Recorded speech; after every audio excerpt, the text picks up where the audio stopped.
Floyd, if you get past Juan Manuel Marquez, who would you like next? It doesn't matter. It doesn't matter. All right, can I suggest somebody? You can't. Hey, listen, you're not a promoter. You work You said for it doesn't ESPN. matter. If it doesn't matter, I'll Just say Pacquiao. Just say the word Pacquiao. Just say Pacquiao. Mosley.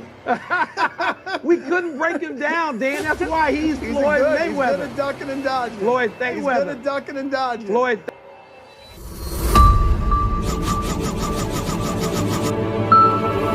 So good, so good.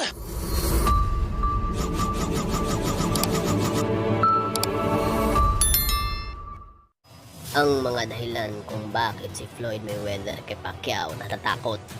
Dahil sa panahon na to, si Pacquiao maraming title belt na hinakot. Ang mga kalaban ni Pacquiao bumabagsak sa isang bigwas. Kaya yan ang tunay na dahilan kung bakit si Floyd umiiwas. Sa pangalan ni Pacquiao noon, lahat ng kalaban kinikilabutan. Dahil si Pacquiao ang pinakamagaling sa 8 division sa sanlibutan. May mga nagsasabi na si Floyd Mayweather nananalo lang daw sa lutuan at dayaan. Kaya si Pacquiao pa rin ang kinikilala, pinakamagaling sa kasaysayan. Si Pacquiao, kilala siyang Pacman sa kanyang alias. Simulan na natin ang storya ng nakalaban niya, si David Diaz. Si David Diaz ay isang American boxer, naging WBC lightweight champion simula August 4, 2007. Pero tinalo siya ni Manny Pacquiao June 28, 2008 by TKO sa round number 9. Kilala si David Diaz sa lightweight noon at pinakasikat. Isa si Eric Morales sa tinalo niya sa lightweight na bigat. Mahirap na kalaban si Diaz, hindi lang siya makunat. May puso sa laban, hindi sumusuko kahit may maitim na sa kanyang balat. Dahil sa bilis ni Pacquiao sumuntok at kumilos, bumagsak si Diaz sa round 9 nang siya ni Pacquiao tinapos. Si Oscar De La Hoya ay isa rin American boxer. Bago siya naging isang promoter sa boxing at MMA, ay nagawa niyang naipanalo ang 11 world title sa 6 na division. At isa siya ngayon sa rank number 13 best boxer of all time. December 6, 2008, si De La Hoya naman ang nilabanan ni Pacquiao at tinalo. Mismatch ang kalalabasan sa kanilang duelo. Si Oscar De La Hoya kay Pacquiao ay bugbog sarado. Kaya pala si Floyd Mayweather ay naging kabado. And my health is more important than anything. When you say your health, if the deal could be made financially, are you implying that you have something to fear from Pacquiao? I don't fear no man. I don't fear no man. I don't fear nothing. Dahil umiiwas si Floyd kay Pacquiao sa ganitong taon, dito na nilabanan ni Pacquiao ang isang hitman na si Ricky Hatton. Si Ricky Hatton ay isang British boxer. Sa ngayon ay isa na din siyang boxing promoter and trainer. During his boxing career ay nagkaroon siya ng 3 world championship sa light welterweight at welterweight. Si Hatton ay isang best British light welterweight of all time. 2005 ay naging Fighter of the Year by The Ring Magazine. Sa ganitong taon, bago naglaban si Pacquiao at Ricky Hatton, si Hatton ay isa sa super lightweight na bigatin. Pero tinalo siya ni Floyd sa loob lamang ng round 10. Marami pang duda dahil si Pacquiao hindi sanay sa timbang na to. Laking gulat ng marami nang tinapos ni Pacquiao ang laban sa round number 2. Marami na ang natatakot kay Pacquiao dahil sa lakas nito. Agad na umakyat at ang tanging pumalaglang ay si Miguel Cotto. Si Miguel Cotto ay isang Puerto Rican boxer. Isa sa pinakaunang Puerto Rican boxer na nanalo ng world titles in 4 weight classes. In 2007 and 2009 ay naging isang pound for pound. Kilala si Cotto bilang isang malakas sumuntok at pressure fighter. Meron pa rin nagdududa kay Pacquiao dahil sobrang laki ni Cotto. Matatalo mo lang si Cotto kung madaya ka katulad ni Margarito. Sa unang round, pareho sila ni Pacquiao naging agresibo. Pero sa mga huling round, parang gusto na ni Cotto tumakbo. Ang kinikilala bilang isang pressure fighter, naging takbuhin sa isang Filipino slugger. Si Floyd Mayweather ay hinahamon na dito. Pero ayaw niya dahil si Pacquiao daw ay may sikreto. Like I said before, if Manny Pacquiao take the blood and urine test, we can make the fight happen for all the fans.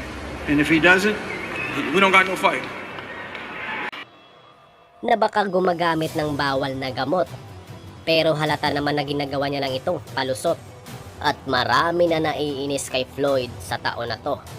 Dahil sa kaduwagan, imbis na si Pacquiao, si Marquez pa ang pinalagan nito. Alam naman natin na si Marquez ay isang best counter puncher at isa sa pinakamabigat na kalaban ni Manny na fighter. Sa panahon na to, maliit si Marquez dahil ito ay isang lightweight. At malaki naman si Mayweather dahil isa siyang tunay na welterweight. Floyd, if you get past Juan Manuel Marquez, who would you like next? It doesn't matter. It doesn't matter. All right, can I suggest somebody? You can't. Listen, you're not a promoter. You work You said for it doesn't matter. ESPN. If it doesn't matter, I'll Kaya itinapat na lang si Pacquiao sa mga matitigas na kalabaw. Si Joshua Clottey ay isang Ghanaian boxer. Isa sa pinakamatibay na fighter. He was never been stopped in any of his 5 losses. Kaya naghanda talaga si Pacquiao ng mabuti. Dahil ang kalaban niya ay ang hindi pa nararanasan manakaut na si Joshua Clottey.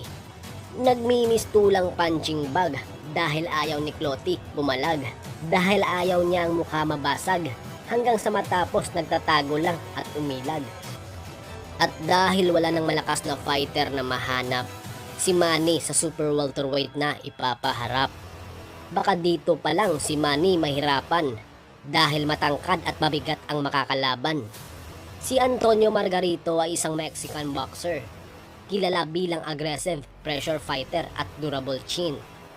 Parang Joshua Clottey ka-durable. Pero ang pinagkaiba, lumalaban talaga si Margarito ng sabayan. Pero hindi ni Margarito kinayanan ang mga kaliwat kanan ni Pacquiao na binibitawan. Dahil sa awa, tumitingin na sa referee si Pacman na baka kung pwede, itigil na ng laban. Nakakaawang tingnan ng mata ni Margarito sa bugbog na parang kinagat ng libo-libong bubuyog. Si Sugar Shane Mosley ay American boxer at isang Hall of Fame at may knockout power sa may 2 kamay. Ang hindi kayang kabagsakin ni Pacquiao na si Margarito ay siya lang ang nagpabagsak dito. Ang tinalo ni Pacquiao na si Oscar De La Hoya ng 1 beses, tinalo naman ni Mosley ng 2 beses. Pero nang sila ni Pacquiao ang naglaban, bumagsak si Mosley at siya ay binilangan. Si Juan Manuel Marquez ay Mexican boxer at pangatlo sa Mexican boxer ang naging world champion sa 4 na division. Dahil ang pinakaunang Mexican boxer na nanalo ng 4-weight division ay si Eric Morales, pangalawa ay si Jorge Arce. Si Juan Manuel Marquez ay isang great counter puncher dahil mahilig ito gumamit ng counter. Pero natalo siya ni Pacquiao dahil isa itong very good offensive fighter. Si Timothy Bradley ay American boxer, kayang lumaban kahit sinong fighter. Ang 3 undefeated na tinalo niya bago na naglaban ni Pacquiao ay si Lamont Peterson, Luis Carlos Abrego, at Devon Alexander. At ang pinakahuling na kalaban niya ay si Joel Casamayor na tinalo niya by TKO. Agad siya itinapat kay Manny Pacquiao. Kung mapapanood mo ang laban, madaming suntok si Pacquiao na binitawan at si Bradley ay palaging tinatamaan at malaki ang agwat ng kalamangan. Pero nagulat ang lahat ng si Bradley ang nanalo. Si Pacquiao naman ay nagulat sa kanyang pagkatalo. Dito na nangyari ang Pacquiao Marquez na ika-4 na duelo. At dito si Manny naging sunod-sunod na pagkatalo. Pagkalipas ng 11 buwan, pagpapahinga, si Pacquiao bumalik sa ring dahil marami pa rin siyang tagahanga. Si Brandon Rios ay Mexican boxer na may knockout power at kilala bilang aggressive pressure fighter. Taglay din niya ang durable chin. Kahit ilang beses nang matamaan, mahirap pa rin itong pabagsakin. Pero tinalo siya ni Pacquiao na walang kahirap-hirap. At dito niya sinabi na parang 3 Manny Pacquiao ang kanyang nakaharap. I seen 3 men when he faced me. Motherfucker was so fast. I seen 3 men. So I don't fucking know. Yeah, but Ang Pacquiao versus Bradley na rematch ay naganap. At dito ang pinakaunang talo ni Bradley na kanyang nalasap. Si Chris Algieri ay isang American boxer at former kickboxer. Kilala bilang isang technical boxer at mautak. Pero 6 na beses siya ni Manny pinabagsak.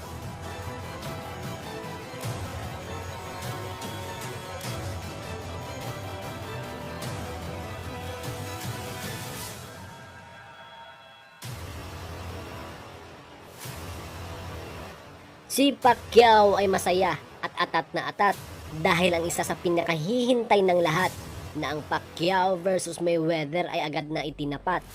Close fight ang palitan nila sa pagbanat. Hindi mo masasabi kung sino talaga ang dihado. At hindi nasatisfy ang iba sa desisyon ng hurado. Nanalo lang naman si Floyd Mayweather dahil may injury si Pacquiao sa kanyang right shoulder. Dagdag pa natin na sinasabi ng iba na si Floyd Mayweather daw ay hugger at runner. Pero yan daw ang kay Floyd Mayweather na strategy. At agad naman nangyari ang Pacquiao versus Bradley na trilogy. Nang si Floyd Mayweather nagretiro, patuloy pa rin si Pacquiao naghahari at ang mga batang kalaban ginugulpi nito.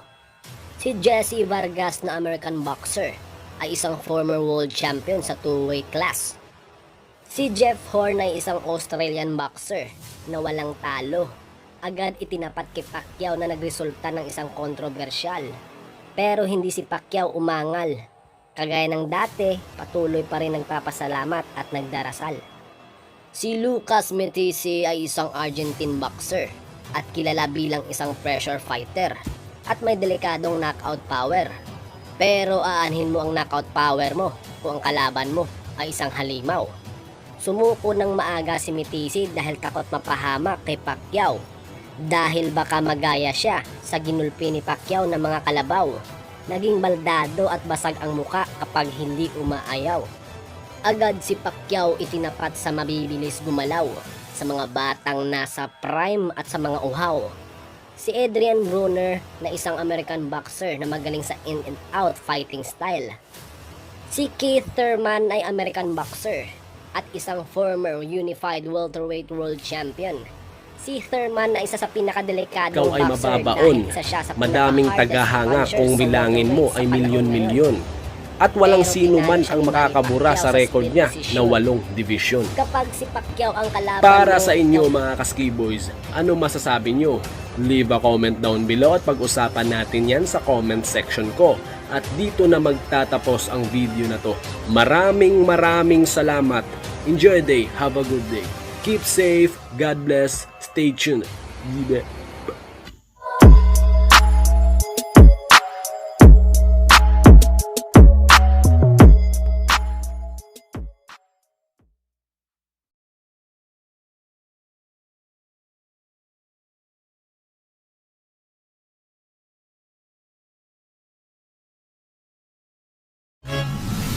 Kung nagustuhan mo ang presentasyon ito, huwag kakalimutang mag-subscribe at pindutin ang notification bell para hindi ka mahuli sa mga susunod na mga kwentong